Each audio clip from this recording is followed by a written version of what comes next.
বন্ধুরা, তোমরা যারা এসব একঘেয়েমি গল্প শুনতে শুনতে ক্লান্ত হয়েছ, তাদের জন্য নিয়ে এসেছি একদম খোলামেলা অডিও গল্প।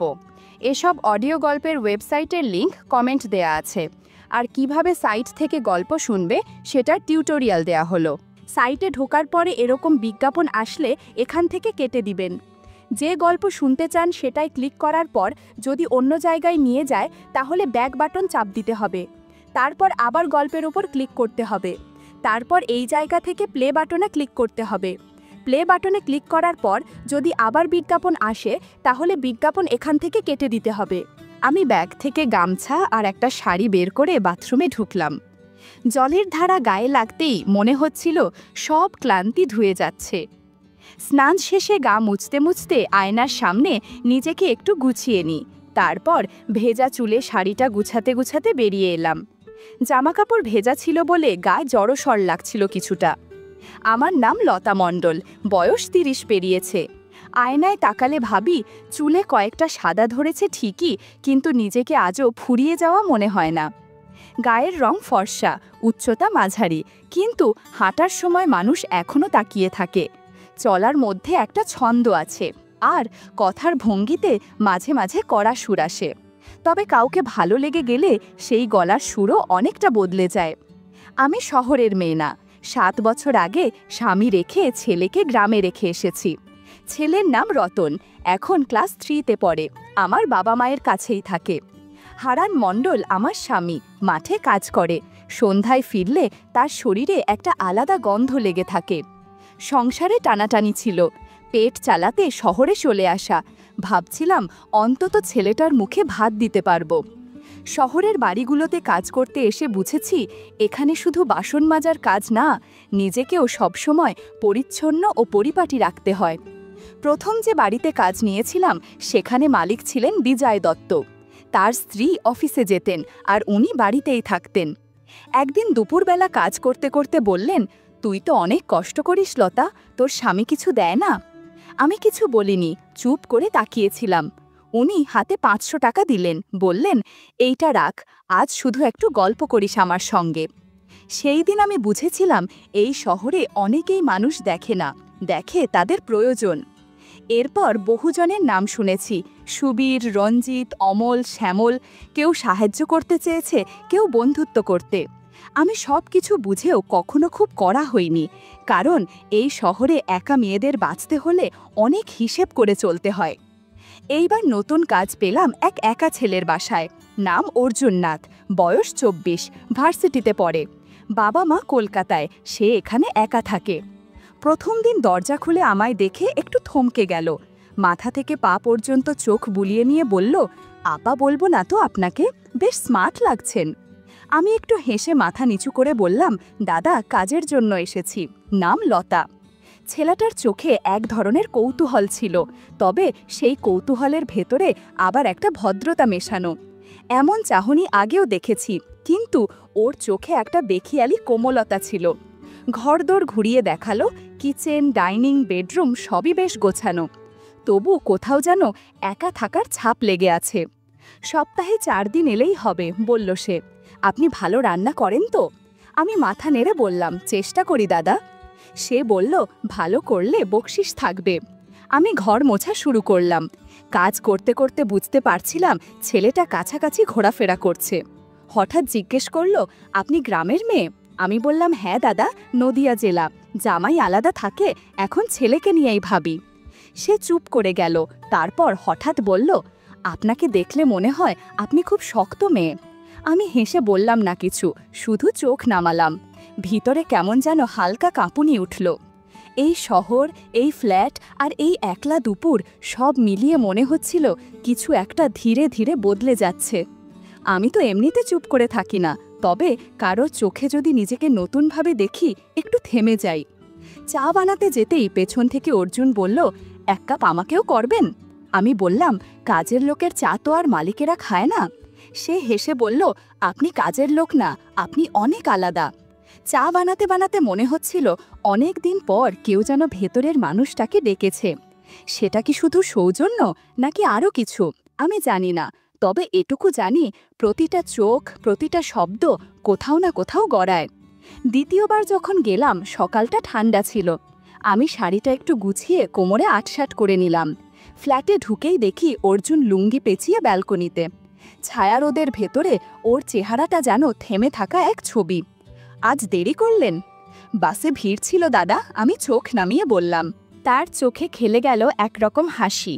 শরীর ছোঁয় না, কিন্তু মন কাঁপিয়ে যায়। চা চাইল সে। বললাম, এ বাড়িতে তো আমার হাতেই সব হয়। সে বলল, আপনার মুড বুঝেই খেতে চাই। শব্দটা শুনে বুকের ভেতর হালকা ঢেউ উঠল। কাপটা যখন ওর হাতে দিলাম, আমার আঙুল ছুঁয়ে গেল। সেই 1 সেকেন্ড অনেক কিছু বলল। আপনার আঙুলগুলো খুব সুন্দর, বলল সে। আমি হেসে বললাম, কাজের মেয়ের আঙুলেও কেউ সুন্দর খোঁজে? সে বলল, যারা দেখে না তারা জীবনের আসল স্বাদ বোঝে না। ঘর মোছা শুরু করলাম। সে এসে সামনে বসে বলল, আপনি এত সুন্দর হয়ে কাজ করেন কিভাবে? আমি থেমে বললাম, যার চোখ থাকে সে দেখে, যেমন আপনি দেখেন, তাই না? সে মুচকি হেসে বলল, আপনার চোখেও অনেক কথা জমে থাকে। ঘরদোর গুছিয়ে বেরোতে যাব, সে বলল, একটু বসবেন? আমি জানালার পাশে বসে আঁচল ঠিক করছিলাম। তখন সে হেসে বলল, এই আঁচল ঠিক করাই তো আসল জাদু। আমি কিছু বলিনি, শুধু একটা মৃদু কাঁপুনি বুকের ভেতর বয়ে গেল। সে বলল, আপনি জানেন আমি অনেক দিন একা থাকি। কেউ আমার জন্য চা বানায় না, কেউ এমন করে বসেও না। আমি বললাম, আপনার সব চাহিদা কি আমি একা মেটাবো? সে বলল, শরীর নয়, আমি শুধু আপনাকে দেখতে চাই প্রতিদিন। কিন্তু আমরা দুজনেই জানতাম এমন চাওয়া কখনো শুধু দেখাই থামে না। সকালটা গরম ছিল। আমি বললাম, দাদা একটু ফ্রেশ হয়ে নি? সে মাথা নেড়ে চুপচাপ রইল। আমি ব্যাগ থেকে গামছা আর শাড়ি নিয়ে বাথরুমে গেলাম। জলের ছোঁয়ায় শরীরটা হালকা লাগছিল, যেন চিন্তাগুলো ধুয়ে যাচ্ছে। তবু মনে হচ্ছিল দেওয়ালের ওপাশে কেউ নিঃশব্দে আমার সমস্ত অনুভব টের পাচ্ছে। স্নান শেষে গা মুছতে মুছতে আয়নায় তাকালাম। নিজেকে একটু গুছিয়ে বেরোলাম। আমি জানি এই অর্জুনের ফ্ল্যাটে কিছু একটা ধীরে ধীরে জমে উঠছে। বাথরুমের আয়নায় চোখ পড়তেই নিজেকে কেমন অচেনা লাগলো, যেন কোথাও একটা বদল শুরু হয়েছে। ভেজা চুলে আধো গোছানো শাড়িতে বেরিয়ে এলাম। গা কিছুটা জড়সর, ভেতরে অজানা সাড়া। অর্জুন চুপ করে তাকিয়েছিল। চোখে কোনো লালসা ছিল না, বরং এমন এক গভীরতা যেটা স্পর্শ না করেও ছুঁয়ে যায়। আমি মৃদু গলায় বললাম, দেখছেন যে? সে আস্তে মাথা নাড়ল, না আর হ্যার মাঝামাঝি। আমি বললাম, আপনার চোখে কোমলতা আছে, কিন্তু তার ভেতর যে উত্তাপ, সে শুধু নিঃশ্বাস ফেলল। আমি পাশ ফিরে দাঁড়িয়ে শাড়ি গোছাচ্ছিলাম, আর টের পাচ্ছিলাম তার দৃষ্টি আমার ঘাড় বরাবর থেমে আছে। চুল থেকে পানি গড়িয়ে গাল ছুঁয়ে পড়ছিল। পেছনে তাকালাম, সে চুপচাপ বসে, চোখ নামিয়ে। আমি কিছু না বলে চা বসাতে গেলাম। জানতাম এই নিঃশব্দ মুহূর্ত তার মনে গেঁথে গেছে। ওর চোখে ছিল না প্রশ্ন, ছিল অনুভব, আর আমার প্রতিটি সাড়া সেই চুপচাপ আকর্ষণের কাছে নরম হচ্ছিল ধীরে ধীরে। কাজ সেরে যাচ্ছি এমন সময় অর্জুন বলল, আপনি একটু বসেন না, একা লাগছে ঘরে। আমি কিছু না বলে গিয়ে বারান্দার পাশে চুপচাপ বসলাম। সে বই হাতে ছিল, কিন্তু চোখ আমার দিকেই। বললাম, এই দুপুরে বই? সে হাসল, মন চলে যায় অন্য কোথাও। আমি জানতাম কোথায়। লসে বলল, ঘরে গরম, ফ্যানের নিচে আসুন। আমি গিয়ে খাটের পাশে ওর 1 হাত দূরে বসলাম। চুল আধখেজা, ঘাড় ছুঁয়ে নামছিল। অর্জুন তাকাল, কিন্তু কিছু বলল না। আমি জিজ্ঞেস করলাম, কিছু খাবেন? সে মাথা নাড়িয়ে বলল, না, আপনি পাশে থাকলেই হয়। সময়টাই অনেক কিছু বলে দেয়। তারপর দুজনের মাঝে নিঃশব্দে একটা কিছুর জন্ম হলো, যেটা চোখে মুখে বলা হয় না, শুধু অনুভব করা যায়। আপনার পাশে একটা ঘ্রাণ পাই, যা কোথাও পাই না, অর্জুন বলল। আমি একটু চমকে তাকালাম, তারপর হেসে বললাম, এই গন্ধ তো দুধ, সাবান আর পানি মিশে তৈরি। জানি সে আবেগে বলেছে, তবুও মনে কোথাও একটা নড়ে উঠল। আমি একটু গা ঘেঁষে বসলাম, অনিচ্ছুক ভাব দেখিয়ে, অথচ মন চাইছিল। তার আঙুল ছুঁয়ে গেল আমার আঙুলে, মুহূর্তটা কাঁপিয়ে দিল, অথচ কেউ কিছু বলল না।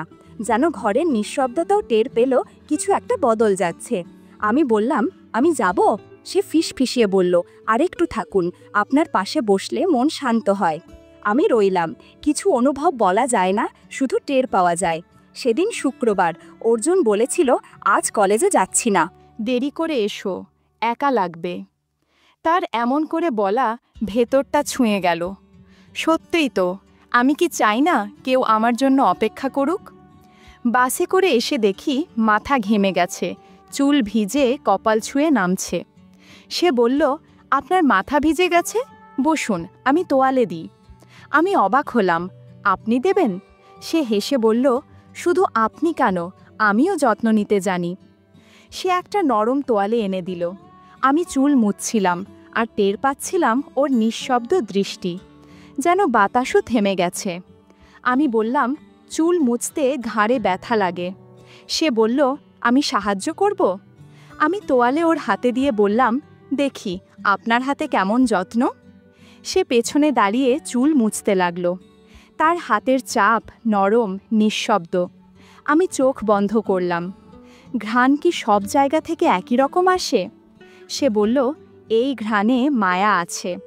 আমি বললাম, চুল শুকিয়ে গেছে আর দরকার নেই। সে একটু পেছিয়ে দাঁড়ালো, মুখে অপরাধবোধ। আমি বললাম, কাছাপিছার হিসাব মনের জায়গায় চলে না অর্জুন। এরপর আমি মেঝে মোছা শুরু করলাম। কাজ শেষে খাটের পাশে বসে হাওয়াটা নিতে গিয়েছিলাম। সে এসে আমার পাশে বসল। দুজনেই চুপ, শুধু ফ্যানের শব্দ আর আমাদের নিঃশ্বাস চলছিল। হঠাৎ আঙুলে তার ছোঁয়া টের পেলাম, সরালাম না। আপনি গেলে ঘর ফাঁকা ফাঁকা লাগে, সে বলল। আমি বললাম, আর আমি থাকলে? সে বলল, তাহলে মনে হয় কিছুই হারায়নি। আমি হেসে বললাম, অভাব তো আমার জীবনেই বেশি। সে চুপ করে রইল। তারপর বলল, আপনার পাশে এলে মনটা থেমে যায়, শান্ত হয়। আমি বললাম, সব ইচ্ছে তো পূরণ হয় না অর্জুন, কিছু ইচ্ছে অপূর্ণ থাকাই ভালো। একটু থেমে আবার বললাম, সব একবার, অনেক সময় বহুবার হয়ে যায়, তখন আর ফেরার পথ থাকে না। আমি উঠে দাঁড়ালাম, আজ ফিরি, সন্ধে হয়ে যাবে। সে চুপচাপ দরজায় এসে দাঁড়ালো। আমি বেরিয়ে এলাম, কিন্তু পেছনে ওর চোখের টান ঠিকই টের পাচ্ছিলাম। পরদিন বিকেলে অর্জুন বলল, অনেক গরম, চলেন কোথাও বেরিয়ে যাই একটু ছায়ায়। আমি হেসে বললাম, এই রোদে জল, এতদিন কোথায় ছিলাম আমি? সে বলল, ওয়াটার পার্কে চলুন, ফাঁকা জায়গা, আর কেউ থাকবে না, শুধু আমরা। আমি কিছু না ভেবেই রাজি হয়ে গেলাম। পার্কটা নিরিবিলি। আমি রঙিন শাড়ি পরে হাঁটছি, ব্লাউজটা হাতে। পানি পছন্দ না হলেও পাশে অর্জুন থাকায় অদ্ভুত শান্তি লাগছিল। সে বলল, একটু ঢুকবন তো পানিতে, ঠান্ডা লাগবে।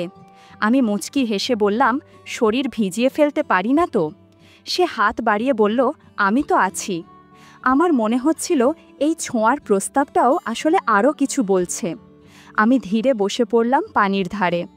ওর হাতটা কাঁধ ছুঁতেই অদ্ভুত এক শীতলতা বুক জুড়ে ছড়িয়ে গেল। আমি হালকা চমকে উঠে বললাম, চলুন নামি একটু। আমরা পানিতে নামলাম। ও একটু সামনে, আমি পেছনে।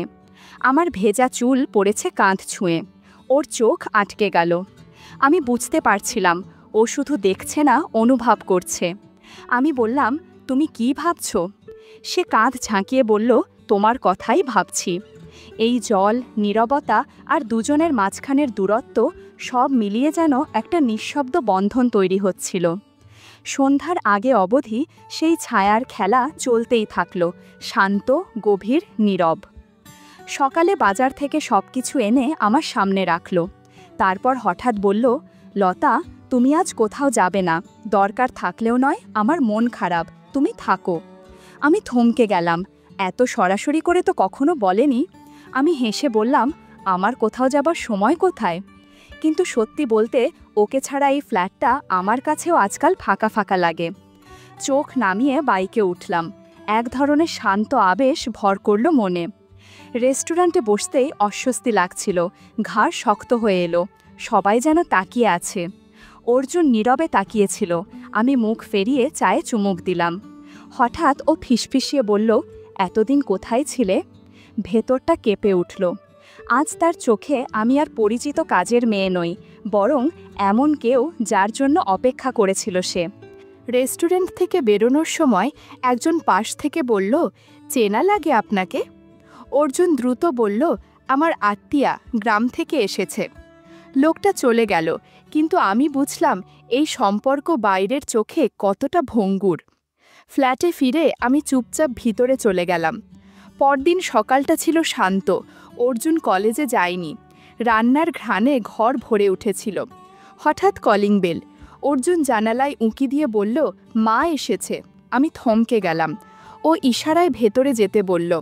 রান্নাঘরের পেছনে গিয়ে গুটিসুটি মেরে বসে থাকলাম। বাইরে মা জিজ্ঞেস করছে, ঘরে নারীর গন্ধ কেন? অর্জুন কিছুতেই ঠিক করে উত্তর দিতে পারছে না।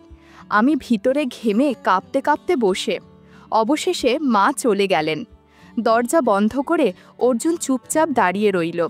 তারপর বলল, তুমি কেন ছিলে? মা সন্দেহ করেছে। আমি জানি এসব তোমার আগেও হয়েছে। আমি চুপ করে রইলাম। সে এগিয়ে এসে বলল, তোমাকে হারাতে চাই না, ভয় পেয়েছি শুধু। এমন করে আগে কাউকে ভালোবাসিনি। আমি শান্ত গলায় বললাম, তুমি সন্দেহ করেছ আর আমার অতীত টেনেছ, যেখানে দায়ী আমি ছিলাম না।